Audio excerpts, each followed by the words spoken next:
Do you want to be a spaceman? Well, I did, and that's exactly why I got an Omega Speedmaster. Hi, I'm Xiang, and today I'll be sharing on my journey to becoming an astronaut.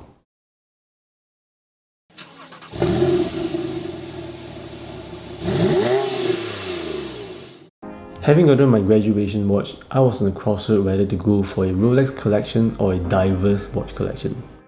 I went for a latter. Not financially smart, but it's a lot more fun.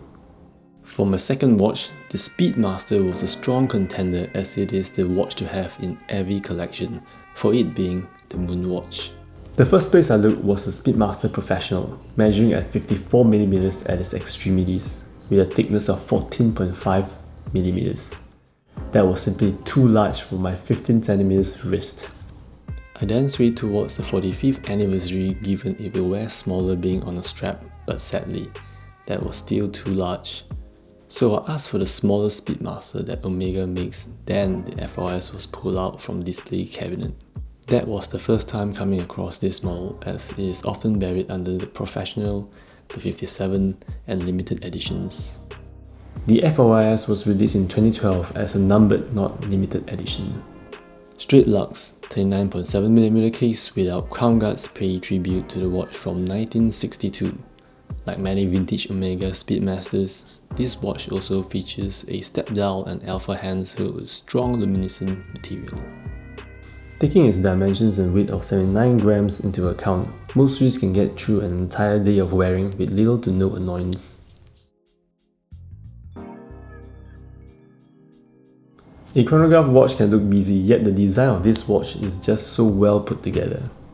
I'm not sure if anyone uses their Speedmaster to time anything because mine has only been used to fulfill people's requests.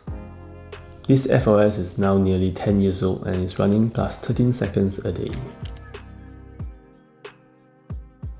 Turn the watch over, we'll see a seahorse accompanied with some text that says, "The first Omega in space, and October 3rd, 1962. Beating inside is a manual wind Lemania-based caliber 1861 that has a 48 hours power reserve.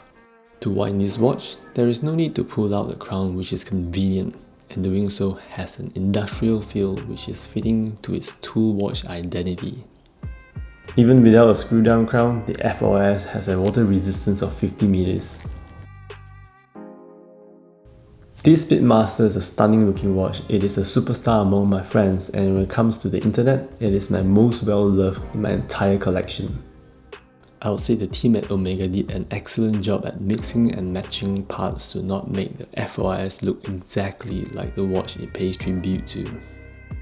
Aside from wearing a little thick, I don't have any real issues with the Omega FOIS. Then again, if I were a Speedmaster enthusiast, I will be able to point out that this watch is unfaithful to the CK2998 that Wally Schirra took to space. First, the movement should have been caliber 321. Following a bunch of things that are inaccurate, the applied logo, the text, bezel, dot over 90, all could have been just like the watch from 1962. I'm not too concerned of any of those things, and I view the FOIS as a modern interpretation of the CK2998.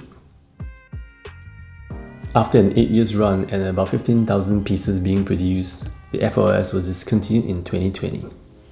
If you have a smaller wrist, there is no worry because the latest iteration of the Speedmaster is even better to wear. Despite its 42mm case, its lug-to-lug measurement has been shortened to sit comfortably on the wrist. The bracelet too has been updated alongside with its clasp, which are all wonderful if you don't already have a Speedy.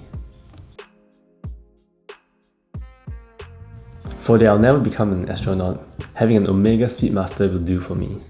Thank you for tuning in, and we'll see you next year.